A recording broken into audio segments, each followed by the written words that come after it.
नमस्कार। स्वागत है आप सबका the economic times editorial analysis के सेकंड पार्ट में। तो यहाँ पर जो फर्स्ट आर्टिकल है, यहाँ पर डिस्कशन की गई है रिसेंटली टाटा ग्रुप की एक कंपनी है जिसका नाम है टाइटन। ओके, तो यहाँ पर उन्होंने एक एडवर्टाइजमेंट जो थी वो जारी की थी, तो जहाँ पर एक कम्युनल हार्मनी को उन्होंने प्रमोट किया था सोशल मीडिया के ऊपर भी। तो वहाँ पर एक जो हिंदू वुमेन थी, ओके, तो उसकी जो यहाँ पर इंटरफेथ मैरिज के ऊपर क्वेश्चन मार्क था वो लगाया गया था। कुछ एंटी हार्मनी जो ब्रिगेड्स थी इंडिया में, तो वहाँ पर इसको नाम दिया गया लव जिहाद का। ओके, और क्रिटिसिज्म होना शुरू हो गया इस एडवर्टीजमेंट का। तो यहाँ पर जो तनिष्क है, ये टाटा का ब्रांड है, ओके, जो यहाँ पर ज्वेलरी मार्केट में जो है काम करता है, ओके, टाटा की कंपनी है। तो यहाँ पर जो मेनली बात की गई है कि ये जो भी इंसिडेंट हुआ, यहाँ पर टाटा को जो था ना, टाटा को अपनी एडवर्टीजमेंट वापस नहीं लेनी चाहिए थी। ओके, हालांकि जब थ्रेटन किया गया कुछ एंटी हार्मनी ब्रिगेड्स के द्वारा, तो यहाँ पर एक एग्जांपल ली गई है कि गुजरात में एक तनिष्क का स्टोर था, तो वहाँ पर उनको डराया गया, धमकाया गया कि आपके एम्प्लॉयज को जो है हम हानि पहुंचाएंगे अगर आप ये जो एडवर्टीजमेंट इसको वापस नहीं लेते हो। तो बाद में टाटा ने जो इस एडवर्टीजमेंट को वापस ले लिया। ओके, तो यहाँ पर जो लिबरल्स लोग हैं उन्होंने यहाँ पर नाराजगी जाहिर की है टाटा के साथ कि टाटा को जो था यहाँ पर हौसला दिखाना चाहिए था, ना कि डर के पीछे हट जाना चाहिए था।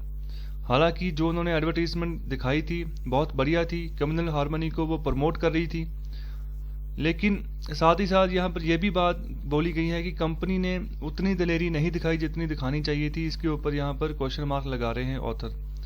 तो ये थी कहानी, सोशल मीडिया के ऊपर काफी वायरल हुई थी ये न्यूज, तो इसी के ऊपर आगे की डिस्कशन है। बहुत सारे लोगों का मानना है कि टाटा ने अपनी जो एडवर्टीजमेंट वापस लिया, उसका जो सबसे बड़ा रीजन है वो ये है कि उसकी जो मार्केट की सेल है, ओके, जो तनिष्क की जो ज्वेलरी की सेल है उसके ऊपर कोई भी इम्पैक्ट जो है वो ना पड़े, और एज अ रिजल्ट जो है टाटा को कोई भी नुकसान जो है वो ना उठाना पड़े। तो इसलिए यहाँ पर एडवर्टीजमेंट उसने वापस ली है। और साथ ही साथ सोशल एक्टिविस्ट जो हैं वो भी ये बात कह रहे हैं कि कंपनी ने जो भी अपनी यहाँ पर काम किया है as a good citizen of India, as a good citizen of society, यहाँ पर अपनी ड्यूटी यहाँ पर टाटा नहीं निभा सका है। ओके, और साथ ही साथ ये भी बात कह रहे हैं कि कितनी की कंपनीज है भारत में जो यहाँ पर जो है एडवर्टीजमेंट के ऊपर पैसा खर्च कर रही हैं, स्पेशली साथ ही साथ सोशल हार्मनी को प्रमोट कर रही हैं इस जो है मौजूदा समय में। तो यहाँ पर यह भी क्वेश्चन मार्क है। बहुत कम कंपनीज हैं जो ऐसी कोई एडवर्टीजमेंट या सोशल हार्मनी के ऊपर जो है काम कर रही हैं। हर एक कंपनी जो है यहाँ पर अपना फायदा देख रही है, अपना प्रॉफिट देख रही है, और उसी हिसाब से ही अपनी एडवर्टीजमेंट कर रही है। ओके, जैसे अभी नेशनलिज्म का जो है जोर चल रहा है। ओके, तो जितनी भी आप एडवर्टीजमेंट्स देखोगे, फॉर एग्जाम्पल के तौर पर जैसे INS विक्रांत आया था, ओके, तो INS विक्रांत के ऊपर यहाँ पर बजाज का एक मोटरसाइकिल आया था, तो वहां पर भी नेशनलिज्म शो किया गया। और भी बहुत सारी एडवर्टीजमेंट्स आई हैं जहां पर सिर्फ और सिर्फ कंपनियों ने अपना फायदा देखकर जो है एडवर्टीजमेंट पेश की है। तो यहाँ पर सोशल हार्मनी की एडवर्टीजमेंट थी, लेकिन टाटा ने फिर वापस ले ली। तो यहाँ पर क्वेश्चन मार्क लगा रहे हैं जो सोशल एक्टिविस्ट हैं। उनका कहना है कि यहाँ पर अपनी अच्छी जो जिम्मेदारी है वो निभाने में यहाँ पर टाटा जो है नाकामयाब रहे हैं। तो यहाँ पर दोबारा से यहाँ पर एक क्वेश्चन किया जा रहा है एक इंसिडेंट के ऊपर। So what is the purpose of A business corporation? So basically कोई भी बिजनेस करना चाहता है तो उसका मेन मोटिव तो यही होता है कि उसने अगर मार्केट में आया है तो अच्छी फैसिलिटी प्रोवाइड करे और अच्छा बिजनेस अपना जो है अच्छा रेवेन्यू जो है वो जनरेट करे। तो आगे यहाँ पर बात कर रहे हैं। तो यहाँ पर एक एग्जाम्पल ली गई है कि दिल्ली में 2011 में एक डिबेट चल रही थी। तो यहाँ पर एक इंसिडेंट हुआ था, एक NGO था जो कि प्रोटेस्ट कर रहा था, जो भी कंपनीज थी जो कि लैंड को एक्वायर कर रही थी अपने अपने डिफरेंट प्रोजेक्ट्स के लिए। तो यहाँ पर NGO प्रोटेस्ट कर रही थी कि आप जो है ज़मीनें नहीं ले सकते हैं। तो यहाँ पर NGO को एक क्वेश्चन किया गया। ओके, तो सबसे पहला क्वेश्चन था कि आप में से जितने भी यहाँ पर प्रोटेस्ट कर रहे हैं तो कौन कौन से हैं जिन्होंने जो है म्यूचुअल फंड्स के थ्रू जो है शेयर्स खरीदे हैं? तो सभी ने हाथ खड़े कर दिए कि हाँ, हम सबके पास जो है म्यूचुअल फंड के थ्रू जो शेयर हैं। इसके अलावा बात की गई, दोबारा क्वेश्चन पूछा गया कि आप में से कितने हैं जो है इन्वेस्टमेंट करना चाहते हैं किसी भी कंपनी में जो कि आपको जो है अच्छा रिटर्न मिल सके? तो अगेन सभी ने जो है हाथ खड़े कर दिए। ओके, तो फिर तीसरा क्वेश्चन जब पूछा गया कि जब आप अपने फंड देते हो, जमा करवाते हो, अपनी इन्वेस्टमेंट करते हो, ओके, तो फिर आपको क्या मिल रहा है उसके बकायदा? ओके, आप क्या वहां से चार्ज कर रहे हो किसी भी कॉर्पोरेट मैनेजर से या किसी भी कॉर्पोरेशन से। ओके, तो यहाँ पर जो था क्वेश्चन, यहाँ पर आंसर नहीं दे पाए एनजीओ। ओके, तो सीधी सी बात है, कोई भी बिजनेस कॉर्पोरेशन चलता है तो वहां पर जो है इन्वेस्टमेंट भी चाहिए, और जो बिजनेस मैनेजर है, कॉर्पोरेट मैनेजर, इन दोनों की इंटरेक्शन होगी तभी कोई बिजनेस जो है ग्रो अप करता है। तो अगर लैंड बाय करेंगे वो, ओके, परचेज करेंगे, वहां पर प्रोजेक्ट लगेगा, जो पैसा इन्होंने इन्वेस्टर से लिया है, चाहे म्यूचुअल फंड के थ्रू चाहे इन्वेस्टमेंट के थ्रू, ओके, तो वो पैसा प्रोजेक्ट्स पे लगेगा, प्रोजेक्ट शुरू होगा तभी तो रिटर्न दे पाएंगे ना वो। ओके, तो ऐसे रिटर्न कैसे मिलेगी? आप पैसे तो दे देंगे, आपको चार्जेस मिलेंगे, विद रिटर्न आपको जो है प्रॉफिट मिलेगा, वही आपके चार्जेस हैं। ओके, लेकिन वो तभी मिलेगा ना जब प्रोजेक्ट शुरू होगा। तो प्रोजेक्ट तो शुरू हुआ ही नहीं, क्योंकि पहले से ही जो है प्रोटेस्टिंग शुरू हो गई कि आप लैंड एक्वायर ही नहीं कर सकते। ओके, तो यहाँ पर ये क्वेश्चन जो है खड़ा हो रहा है। इसके बाद जो बात की गई है कि these questions about business responsibility had also come up after the rights इन गुजरात इन 2002।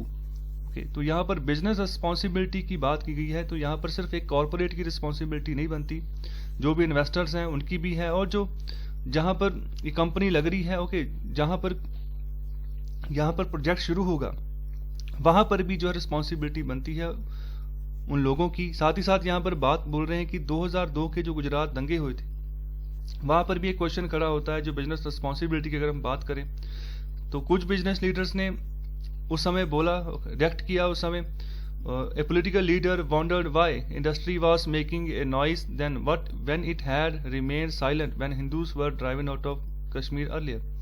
तो यहाँ पर एक पर्टिकुलर पॉलिटिकल लीडर को यहाँ पर निशाना रखे, यहाँ पर बात की गई है कि इंडस्ट्री जो है क्यों यहाँ पर अपना शोर मचा रही है। ओके, तो वही लीडर्स जो थे वो तब चुप क्यों थे जब कश्मीरियों ने जो था, जो कश्मीरी पंडित थे उनको बाहर निकाला था। यहाँ पर इंसिडेंट हुआ था, मैं ज़्यादा डिटेल में डिस्कस नहीं करना चाहता इसके ऊपर। गुजरात दंगों के बारे में आपको पता है, ठीक है। तो यहाँ पर इसको गोधरा कांड भी बोलते हैं, बहुत सारे लोग यहाँ पर मारे गए थे। ओके, तो यहाँ पर ब्लेम जो लगता रहा है वो लगता रहा है जो हमारे अभी के प्राइम मिनिस्टर हैं नरेंद्र मोदी जी। ओके, तो उन्हीं के ऊपर इसका जो है दाग लगता है कि उनकी वजह से यहाँ पर दंगे हुए थे। तो यहाँ पर क्वेश्चन मार्क किया गया है किसी पॉलिटिकल लीडर के ऊपर, मैं अभी वहां पर नाम नहीं लेना चाहता।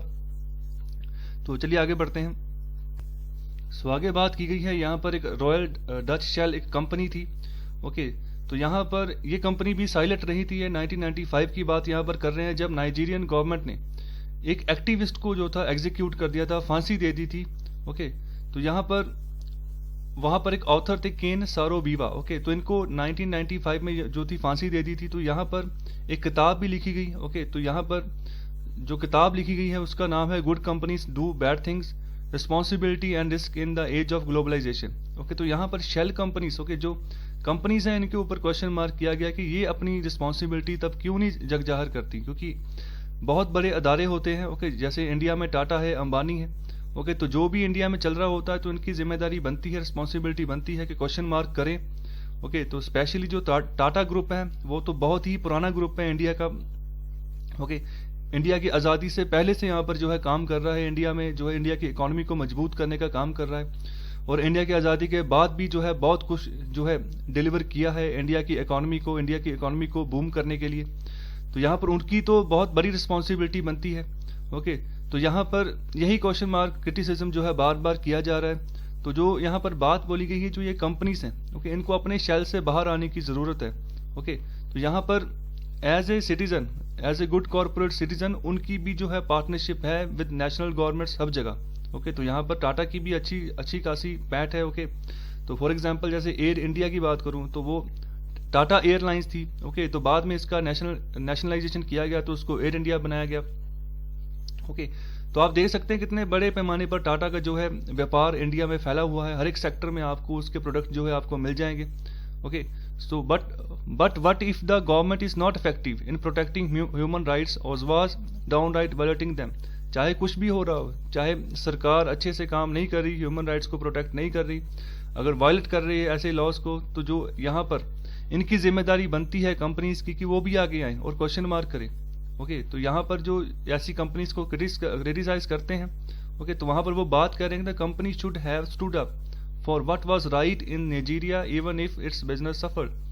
चाहे नाइजीरिया में जो कुछ भी हुआ तो वहां पर क्वेश्चन मार्क कंपनी को करना चाहिए था, चाहे उसका बिजनेस सफर होता।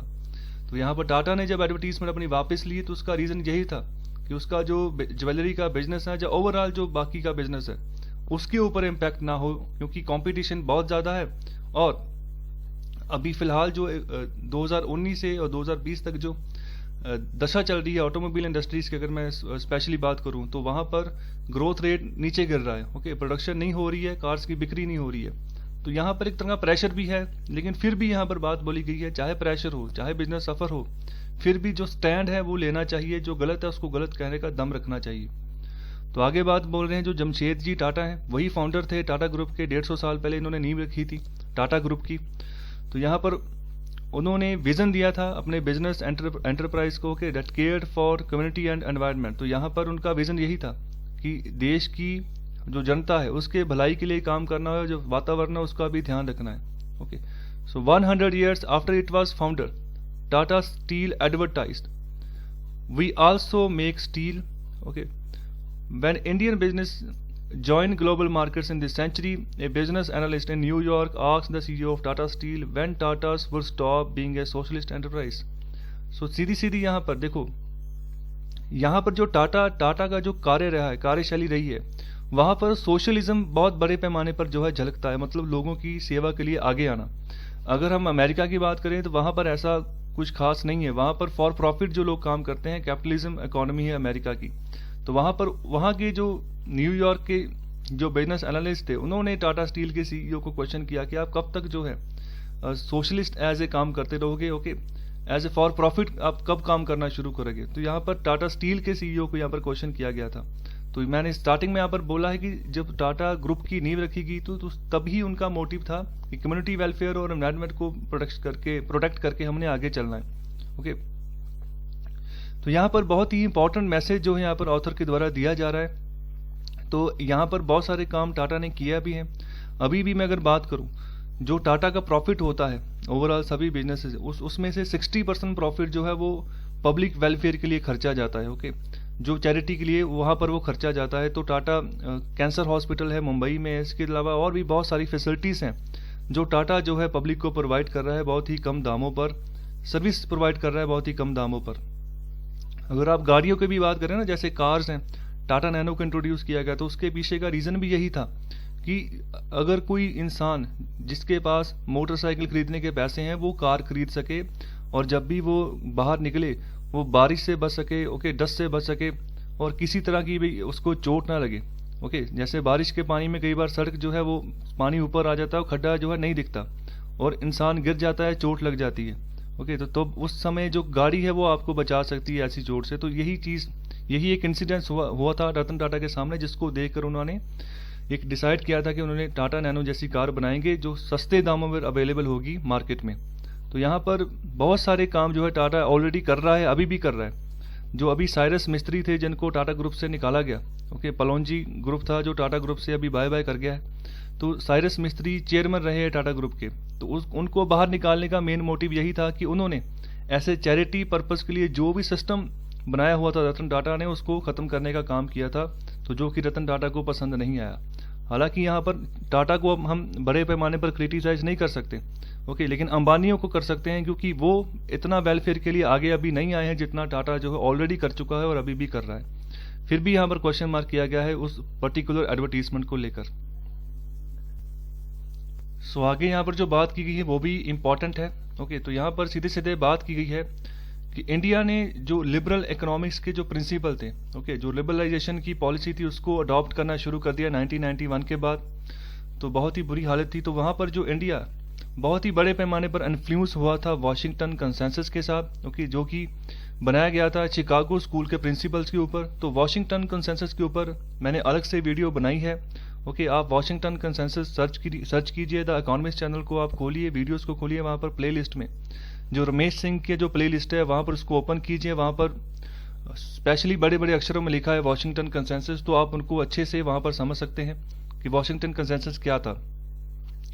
तो यहाँ पर लिबरल इकोनॉमिक्स की बात करें तो यहाँ पर जितने भी बिजनेस मैनेजर्स होते हैं वो प्योरली एक्ट करते हैं रैशनली। कहने का मतलब सिर्फ और सिर्फ अपने जो हक है ना, अपने जो इंटरेस्ट हैं सिर्फ उनको देख के चलते हैं, और साथ ही साथ जो उनके शेयर होल्डर्स हैं जिन्होंने उनके कंपनी में पैसा लगाया हो, सिर्फ उनकी केयर करके यहाँ पर चलते हैं। ओके, तो साथ ही साथ यहाँ पर बात बोली गई है कि एक्सटेंशन हुई है, जैसे कैसे, जैसे 20th सेंचुरी इकोनॉमिक्स की अगर हम बात करें, यहाँ पर जो ह्यूमन बींग्स हैं वो सिर्फ और सिर्फ अपने बारे में सोच रहा है, और साथ ही साथ जैसे बाकी के जो प्रेमिस होते हैं इकोनॉमिक पॉलिसी के, फॉर एग्जांपल जैसे यहाँ पर एक the tragedy of the commons करके, okay, says that human will care for only but they on, they will not take responsibility for public interest. तो यहाँ पर ये जो बुक है ये सिर्फ यही बात बोल रही है कि ह्यूमन बींग सिर्फ अपनी बात सोचेगा, अभी के लिए अपना, मतलब कि सिर्फ अपना जो है फायदा देखता है, दूसरे के बारे में कुछ नहीं सोचता। तो अभी के इंटरेस्ट में आप देख सकते हो 20th सेंचुरी में भी ऐसा था, 21st सेंचुरी में भी ऐसा ही हो रहा है। मोस्टली ह्यूमन बींग ऐसे ही हैं, बहुत कम है जो दूसरे का इंटरेस्ट सोचकर काम करते हैं। ओके, तो जो वैल्यूज है ना लिबरल इकोनॉमिक्स की, उसका हमेशा अभी क्लैश रहता है जो इंक्लूसिव सोसाइटी है उसके साथ, क्योंकि यहाँ पर सिर्फ अपना काम देखकर काम करते हैं, पब्लिक सोसाइटी के बारे में कोई सोचता नहीं है, तो क्लैश तो होगा ही। साथ ही साथ जो है लार्ज अमाउंट्स में एक एविडेंस है। ओके, लिबरल इकोनॉमिक्स जो है क्या सुजेस्ट करती है, जो पीपल है ना, लोग हैं, दूसरे का कभी नहीं सोचेंगे। ओके, लिबरल इकोनॉमिक्स हमेशा रिकमेंड करते हैं कि economic institutions should be designed accordingly, the business of business must be only business. Okay, तो बड़ी इंपॉर्टेंट लाइन यहाँ पर बोली है, तो इंपॉर्टेंट है, अच्छे से ध्यान रखिए यहाँ पर आप सुनिए लेक्चर को। तो आगे यहाँ पर यही बात बोली जा रही है कि इकोनॉमिक पॉलिसीज डिज़ाइन होनी चाहिए इस तरीके से कि जो बिजनेस है उनको एक खुला जो है माहौल मिल सके कि आसानी से अपने सेल्फ इंटरेस्ट के लिए वो आगे बढ़ें, और जो है अपना जो बिजनेस है उसके ऊपर फोकस करें और आगे बढ़े। तो इस हिसाब से यहाँ पर बात करें, जो लेबर यूनियंस हैं जो कि on the behalf of workers बात करती है, उनका भी जो मुंह बंद कर देना चाहिए, उनको भी साइलेंस कर देना चाहिए। ओके, इसके अलावा जो एनवायरमेंटलिस्ट हैं, जहाँ पर कोई नया प्रोजेक्ट लगना होता है, तो यहाँ पर अगर किसी प्रोजेक्ट की वजह से किसी एनवायरमेंट को कोई ठेस पहुंचनी हो, ओके, जैसे नर्मदा रिवर के ऊपर काफ़ी जो था प्रोटेस्ट चला था, जो अभी वहाँ पर सरदार सरोवर डैम बनाया गया है उसके रिलेटेड, तो वहाँ पर जितने भी एनवायरमेंटलिस्ट थे उनका यही कहना था कि डैम जब बनेगा जो आसपास की पॉपुलेशन है उसका आप क्या करोगे, क्योंकि जब पानी आएगा, पानी रुकेगा तो सारे गांव डूब जाएंगे आसपास के। तो यहाँ पर सीधे सीधे बात की गई कि उनका भी मुंह बंद कर दो और जो है अपने बिजनेस के ऊपर फॉर प्रॉफिट आप काम करो, जो आपको रोकते हैं कि आप नेचुरल रिसोर्सेज को जो है इलीगली यूज नहीं कर सकते, ठीक है, तो उनका भी आप जो है उनका मुंह बंद कर दो। ओके, तो यहाँ पर जो कंट्रोवर्सी थी ना तनिष्क एडवर्टीजमेंट की, उसने दोबारा से यही ऐसी जो है डिफिकल्टीज जो रिस्पॉन्सिबल बिजनेस लीडर्स हैं वहां पर क्वेश्चन मार्क खड़ा किया है, खासतौर पर जो टाटा है उसके लिए। सो यहाँ पर ये चीज़ नहीं एक्सपेक्ट की जा रही थी कि टाटा जो है अपनी एडवर्टीजमेंट को ही वापस ले लेगा, एक बहुत बड़ी लेवल की हार कह सकते हैं। ओके, टाटा के लिए। So have in meeting their wide range of responsibilities. So जो जितना बड़ा होता है उसकी रिस्पॉन्सिबिलिटी भी उतनी ज़्यादा हो जाती है। ओके, तो जिसके पास ताकत होती है और जिम्मेदारी भी उसी की बनती है, अगर कुछ गलत हो रहा है तो उसके बारे में क्वेश्चन मार्क करे। सो यहाँ पर जो ज़रूरी था, जो रिस्पॉन्सिबिलिटी थी सिटीजन्स के लिए, सोसाइटीज़ के लिए, वो यहाँ पर फुलफिल नहीं की गई टाटा की तरफ से। तो यहाँ पर जो आगे बात की गई है new rules of the game. So 21st century जो चैलेंज है, इस 21वीं शताब्दी के चैलेंजेस हैं, यहाँ पर बात की गई है यूएन के सस्टेनेबल डेवलपमेंट गोल्स के द्वारा। तो 17 एसडीजी के गोल्स हैं जो कि हर एक मुल्क को टारगेट मिला हुआ है 2030 तक ये टारगेट्स कंप्लीट करने हैं अलग अलग सेक्टर्स में।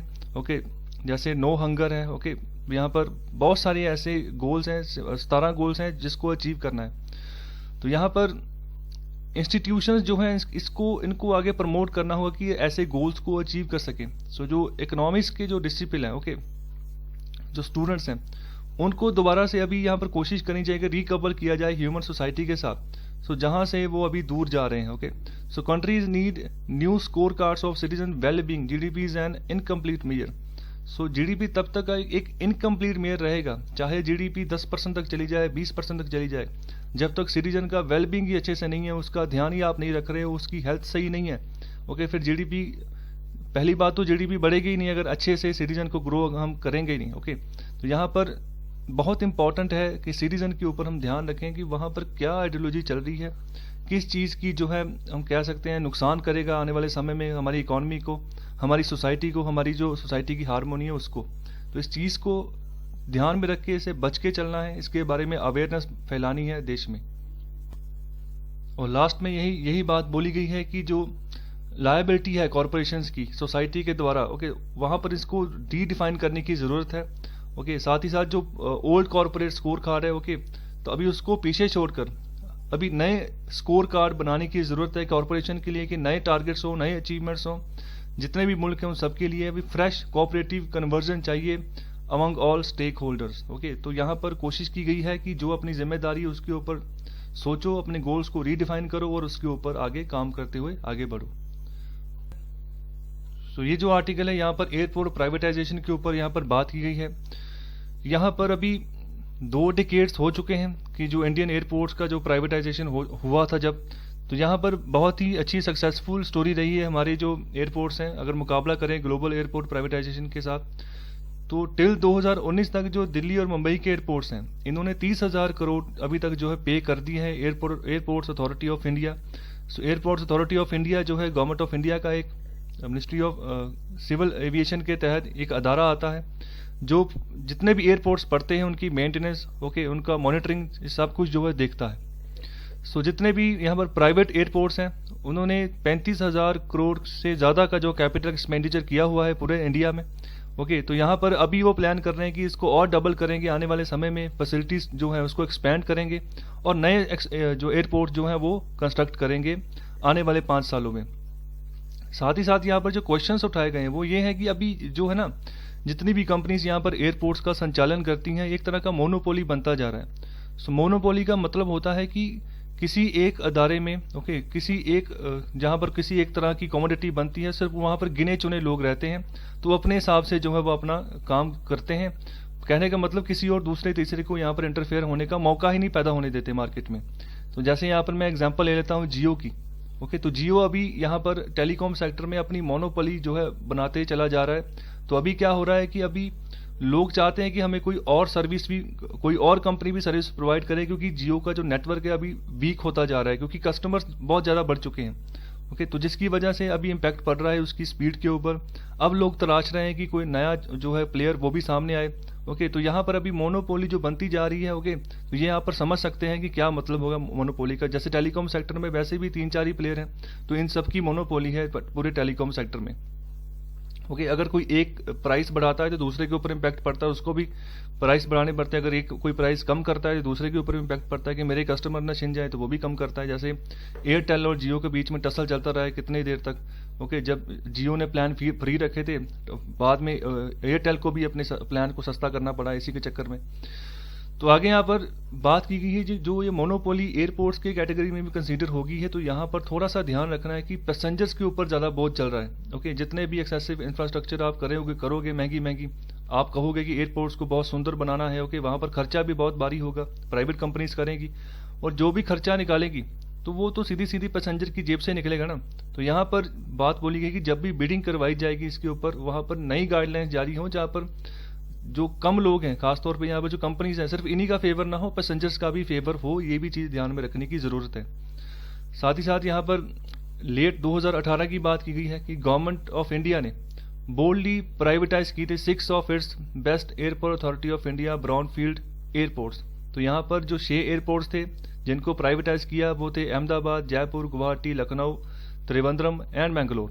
Okay, so these were profit making airports, however needed capital expenditure. तो यहाँ पर प्रॉफिट आ रहा था सरकार को, लेकिन आगे फर्दर पैसे लगाने के लिए सरकार के पास पैसा नहीं था, क्योंकि सरकार के पास जो भी पैसा इकट्ठा होता है बजट के थ्रू, उसको वेरियस स्कीम्स के ऊपर ज़्यादा पहले प्रायोरिटी दी जाती है कि वहाँ पर फोकस करें। तो इनकी मेंटेनेंस के लिए ओके यहाँ पर जो है बात नहीं बनी। ओके, तो तब इनको बेच दिया गया। तो अब यहाँ से कंपनी जो खरीदेंगी तो वो जो है पैसा देती जाएंगी, कुछ जो रेवेन्यू वगैरह सेट होगा। जैसे यहाँ पर बात की 30,000 करोड़ तक जो अभी तक 2009 तक आ चुका है एयरपोर्ट अथॉरिटी ऑफ इंडिया के पास। तो यहाँ पर एक सेंसिबल अप्रोच जो है प्राइवेटाइजिंग की जो है की जा रही है कि जो मैच्योर एसेट्स हैं उनको अच्छे से रन किया जाए। ओके, सो आने वाले समय में जो एयरपोर्ट इंफ्रास्ट्रक्चर है टायर 2 और टायर 3 सिटीज़ में, वहाँ पर भी जो है इसको बढ़ाया जाएगा, तो हो सकता है फ़ायदा हो। तो साथ ही साथ गवर्नमेंट ऑफ इंडिया जैसे स्कीम्स भी चला रही है, जैसे उड़ान स्कीम है। ओके, तो इसको मैं आज के पीआईबी में अच्छे से डिस्कस करूंगा, कृपया आप पीआईबी का लेक्चर ज़रूर देखें। ओके, तो 2 पार्ट्स में वो लेक्चर आएगा, तो वो भी बहुत इंपॉर्टेंट है। तो यहाँ पर आगे बात की गई है, जो अभी बिड लगाई गई थी, जो 6 एयरपोर्ट्स जो अभी प्राइवेटाइज किए गए थे 2018 में। तो यहाँ पर गवर्नमेंट ने जो अप्रोच लगाई थी वो थी बिडिंग प्रोसेस के थ्रू यहाँ पर किया जाएगा, बोली लगाई जाएगी। साथ ही साथ जो अप्रोच थी वो थी पब्लिक प्राइवेट पार्टनरशिप। ओके, तो कंसेशन फ्रेमवर्क, तो यहाँ पर कंसेशन जो मिलेगा, जो भी यहाँ पर बिडिंग लगाने आएगा, तो यहाँ पर खास तौर पे जो एयरपोर्ट ऑपरेटर था, ओके, जो इसकी रिक्वायरमेंट थी इसको रिमूव कर दिया गया। ओके, यहाँ पर जो बिडर जो कंसोर्टियम में लगाने आए थे, साथ ही साथ जो टेक्निकल रिक्वायरमेंट थी जिसके लिए पैसा देना था, साथ ही साथ जहाँ पेमेंट रिसीव करनी थी, जहाँ इंफ्रास्ट्रक्चर प्रोजेक्ट थे, इसके अलावा जो रेवेन्यू आता था जितने भी प्रोजेक्ट चल रहे थे एयरपोर्ट अथॉरिटी ऑफ इंडिया के थ्रू, ओके, एयरपोर्ट्स की फैसिलिटी के लिए। सो यहाँ पर जो इनकी टोटल कॉस्ट बनती थी वो बनती है 3500 करोड़, और जो नेट वर्थ बनता था वो बनता था 1000 करोड़। तो यहाँ पर बात बोली गई कि अलग अलग तरीके से यहाँ पर रेवेन्यू जुटाया जाता है अलग अलग प्रोजेक्ट्स के थ्रू जो कि एयरपोर्ट्स के अंतर्गत बनते हैं। तो यहाँ पर इसको एंटी मोनोपोलिस्टिक बोला गया था। ओके, तो जो कि आने वाले समय में ज़्यादा से ज़्यादा प्लेयर्स जो थे इस सेक्टर में एंटर कर सके। तो बिडिंग होगी तो उनके लिए सब जो उस बिडिंग में अच्छे से ये सारे क्राइटेरिया थे जहाँ पर जो मैंने अभी बताए हैं, ओके, जो इनको फुलफिल करेगा तो वही बिडिंग के लिए आगे एलिजिबल होगा, वो बिडिंग करेगा और जीतेगा तो इसके जो है टेंडर उनको मिल जाएंगे। ओके, सो यहाँ पर कोई इक्विटी पार्टिसिपेशन नहीं थी, कोई पैसे वगैरह का फ्लो नहीं चलाया गया। ओके, तो एक ब्रॉड रिप्रेजेंटेशन थी गवर्नमेंट ऑफ इंडिया द्वारा इन एयरपोर्ट्स की। तो यहाँ पर एक प्रॉमिस था लेस गवर्नमेंटल इंट्रूजन का, कि कहने का मतलब कि अगर आप ये 6 एयरपोर्ट आप खरीदते हो, ओके, तो यहाँ पर कोई भी गवर्नमेंट जो है कोई इंटरफेयर नहीं करेगी डे टू डे ऑपरेशंस के ऊपर एयरपोर्ट्स के अंदर। तो ये भी एक पॉजिटिव साइन था, ओके, जो बिडर्स थे उनके लिए। तो सिग्निफिकेंट डी रिस्किंग था, capex payment being made to airport authority of India in case of disallowance by airport economic regulatory authority AERA. Okay, तो एक एरा नाम की अथॉरिटी है जो इकोनॉमिकली जो है रेगुलेट करती है पेमेंट सिस्टम को एयरपोर्ट्स की। यहाँ पर अगर कोई डिसअलाउंस होता है तो जो डिस रिस्किंग होता है वहाँ पर इसकी भी जो है इसको एक साइड पर रखा गया। ओके, साथ ही साथ जो फाइनेंशियल क्राइटेरियन है जो पेमेंट का, पेमेंट पर passenger, so growing at inflation and traffic growth as opposed to percentage of revenue earlier. तो यहाँ पर जिस हिसाब से महंगाई बढ़ती जाएगी उस हिसाब से इनको परमिशन दी गई कि अपना जो है पेमेंट जो है पर पैसेंजर उसको ग्रो कर सकते हैं। ओके, तो यहाँ पर आगे जो यहाँ पर बिडिंग हुई थी 6 एयरपोर्ट्स की, तो ये 6 के 6 एयरपोर्ट दे दिए गए अडानी को। ओके, तो उनको विनर घोषित किया गया। तो यहाँ पर बात की गई है कि क्या यहाँ पर गवर्नमेंट ऑफ इंडिया ने कुछ एरर नहीं शो कर दिया, कि यहाँ पर कोई लिमिटेशन ही नहीं लगाई कि एक बिडर जो है मैक्सिमम कितने एयरपोर्ट लेकर जा सकता है। तो यहाँ पर 6 के 6 ही अडानी को दे दिए गए। तो यहाँ पर आगे बात बोली गई जो प्रोसेस था वो बिल्कुल ट्रांसपेरेंट था। ओके, तो यहाँ पर जो रिवाइज बिडिंग क्राइटेरिया है, ओके, वहाँ पर इम्प्रूव्ड बिड टर्म्स, तो बिडिंग टर्म्स को यहाँ पर इम्प्रूव्ड किया जाए आने वाले समय में। So got responses from 10 bidders of which 3 were international and the response could have been better if more time was given. So बहुत कम बिडर्स आए थे उस समय जब ये लगाया गया था बोली इसकी। तो अगर कुछ समय दिया जाता ना तो बहुत और ज़्यादा बिडर्स आते तो और ज़्यादा जो है हो सकता है सरकार को ज़्यादा जो है वहाँ पर प्रॉफिट होता। तो यहाँ पर ये बात बोली गई है। तो जितने यहाँ पर एयरपोर्ट्स थे उनमें से जो 3 थे वो 3 इंटरनेशनल एयरपोर्ट्स थे जो कि अडानी को दे दिए गए। सो आगे बात की गई है कि गवर्नमेंट ऑफ इंडिया अभी आने वाले समय में जो है 1000 करोड़ तक जो है एनुअल रेवेन्यू एक्सपेक्ट कर रही है ये 6 एयरपोर्ट से। अभी जब दोबारा इसकी जो है बिडिंग होगी तो यहाँ पर फैक्ट यही बताया जा रहा है कि अडानी जो है इनकी जो है बिड जो है हो सकता हाई रहे, दोबारा जो है इन्हीं के पास ये 6 के 6 एयरपोर्ट चले जाएं तो इसमें कोई गलत नहीं होगा। ओके, तो यहाँ पर एयरपोर्ट जो है रेगुलेट होते हैं टैरिफ फिक्सेशन के through an elaborate process by AERA. सो यहाँ पर एरा जो है airports economic regulatory authority of India है। ओके, तो इकोनॉमिकली सारा जो है पेमेंट्स का जो जितना भी रेगुलेशन है यही देखता है एयरपोर्ट्स के ऊपर। तो यहाँ पर जो है एबनॉर्मल प्रॉफिट जो है एक्सेसिव एयरपोर्ट चार्जेस से अभी पॉसिबल नहीं है कि कोई भी बना सके प्रॉफिट अपना इतना ज़्यादा कि चार्जेस को बढ़ाकर। तो फर्दर जो प्रीमियम जो पे किया जाता है airport authority of India as a revenue share does not get factored as a cost into the tariff fixation process. Okay, so आगे यहाँ पर बात बोली गई है कि जो एयरपोर्ट्स हैं तो खास तौर पे जो 6 एयरपोर्ट्स हैं अभी अगर इन सभी को कंबाइन कर लें तो जो दिल्ली का जो एयरपोर्ट है जो यहाँ पर ट्रैफिक हैंडल करता है वो इससे 2 गुना है। ओके, तो यहाँ पर इनकरेज करने की जरूरत है कि ज़्यादा से ज़्यादा जो है एयरपोर्ट ऑपरेटर्स आगे आएँ, ओके, अपनी बिडिंग लगाने के लिए, और 2 से 3 से ज़्यादा जो है एयरपोर्ट जो है एक बिडर को ना दिए जाए ताकि कि कॉम्पिटिशन बने। ओके, तो अगर ऐसा नहीं करती है सरकार तो यहाँ पर एक तरह से फिर बात हो जाएगी कि सरकार जो है मोनोपोली को इनकरेज कर रही है, सिर्फ अडानी है और अडानी ही रहेगा। ओके, दूसरा और कोई भी प्लेयर जो है वो आगे नहीं आ सकता। तो यहाँ पर क्या हो सकता था, अगर 3 एयरपोर्ट अडानी को जाते हैं, 3 एयरपोर्ट किसी और एजेंसी को अगर प्रोवाइड किए जाते हैं, तो दोनों में कंपटीशन होना था।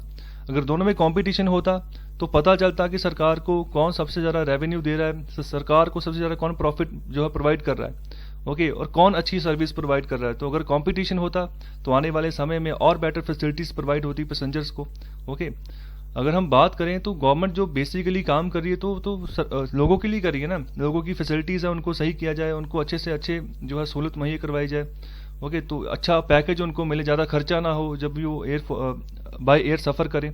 तो यहाँ पर जो भी अच्छी सर्विस प्रोवाइड करेगा इन सभी फैक्टर्स को ध्यान में रख के चलेगा, ओके। साथ ही साथ अगर प्रॉफिट भी बनाता है तो यहाँ पर सरकार का भी फ़ायदा हो और जो है जिस कंपनी ने यहाँ पर प्रोजेक्ट लिया उसका भी जो है फ़ायदा हो। तो यहाँ पर दोनों बातें जो है यहाँ पर ध्यान में रख के चली जा सकती हैं। सो आगे बात की जा रही है, क्वेश्चन रेज होता है कि अगर लॉस मेकिंग जो एयरपोर्ट्स हैं अगर उनको भी प्राइवेटाइज किया जाए तो क्या फिर जो एयरपोर्ट अथॉरिटी ऑफ इंडिया है उसका कोई रोल नहीं रह जाएगा इंडिया की फ्यूचर एविएशन इंफ्रास्ट्रक्चर के लिए। तो यहाँ पर बात बोली गई है कि एयरपोर्ट अथॉरिटी ऑफ इंडिया को ज़रूरत है कि अच्छा रोल अदा करे, खासतौर पे एज ए डेवलपमेंट इंस्टीट्यूशन इसका फोकस होना चाहिए कि ज़्यादा से ज़्यादा जो है एक्सपैंड करे एविएशन सेक्टर को भारत में, क्योंकि अभी बहुत ज़रूरत है एविएशन सेक्टर को और एक्सपैंड करने की। तो एयरपोर्ट डेवलपमेंट जो है यहाँ पर टाइम लगता है, खासतौर पे जो नए एयरपोर्ट्स होते हैं या छोटे एयरपोर्ट्स होते हैं उनकी डेवलपमेंट के लिए। तो यहाँ पर जो भी एयरपोर्ट अथॉरिटी ऑफ इंडिया के पास कैश सरप्लस आता है, रेवेन्यू आता है, प्रॉफिट आता है इसके जो बाकी के एयरपोर्ट्स हैं, तो उसका फंड यहाँ पर यूटिलाइज करना चाहिए जो छोटे या नए एयरपोर्ट्स हैं उनकी डेवलपमेंट के लिए, कि ता जो कि वो भी आगे बढ़े, आगे ग्रो करें, ओके, और लोगों के अंदर भी रुझान पैदा हो कि हाँ हमारे घर के पास एयरपोर्ट है तो हम यहीं से यहाँ पर सफ़र करना शुरू करें, ओके।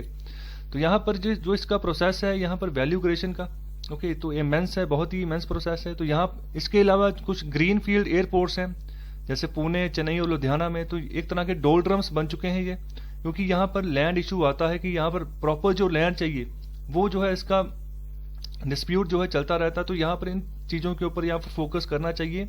तीनों के तीनों जो यहाँ पर शहर की बात होगी कि तीनों के तीनों बहुत बड़े शहर हैं अपने हिसाब से अगर बात करें, तो एयरपोर्ट्स फैसिलिटीज़ अगर यहाँ पर ही अच्छे से प्रोवाइड नहीं होती, ओके, तो फिर दिक्कत की बात हो जाती है।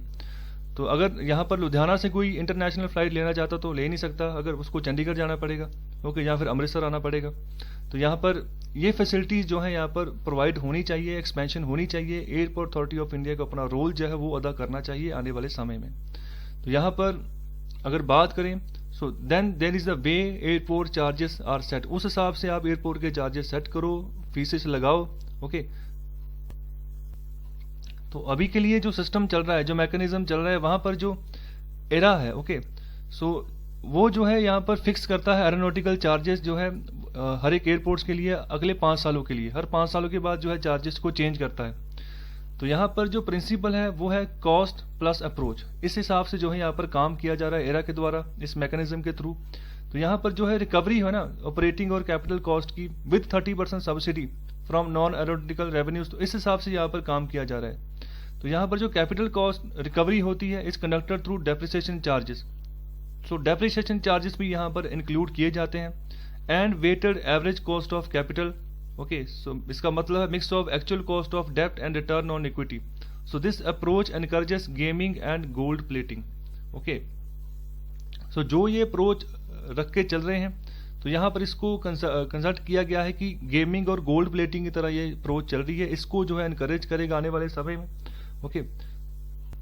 लेकिन यहाँ पर करेक्ट अप्रोच यहाँ पर ये बात बोली गई कि ये हो सकती है कि आप पहले से ही चार्जेस को प्री डिटरमाइन करो, उनको लिंक करो जो भी कंसेशन एग्रीमेंट्स होंगे गवर्नमेंट ऑफ इंडिया के, ओके, तो वहाँ पर अमेंडिंग जो होती है एरा एक्ट की, तो उस हिसाब से जो है आप काम करो। तो अभी रिसेंटली 2019 में एरा एक्ट जो उसको अमेंड किया गया था, वहाँ पर प्री डिटरमाइंड चार्जेस जो थे वो यहाँ पर बात बोली गई थी।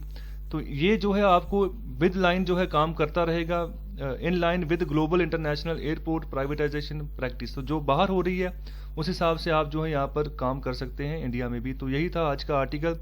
आई होप आपको आर्टिकल समझ आए हैं, ओके। सो कैसी लगी आपको डिस्कशन, कृपया कमेंट बॉक्स में टाइप करके बताएं। लाइक, शेयर और सब्सक्राइब करना ना भूलें। सो बहुत बहुत शुक्रिया आपका डिस्कशन सुनने के लिए, धन्यवाद।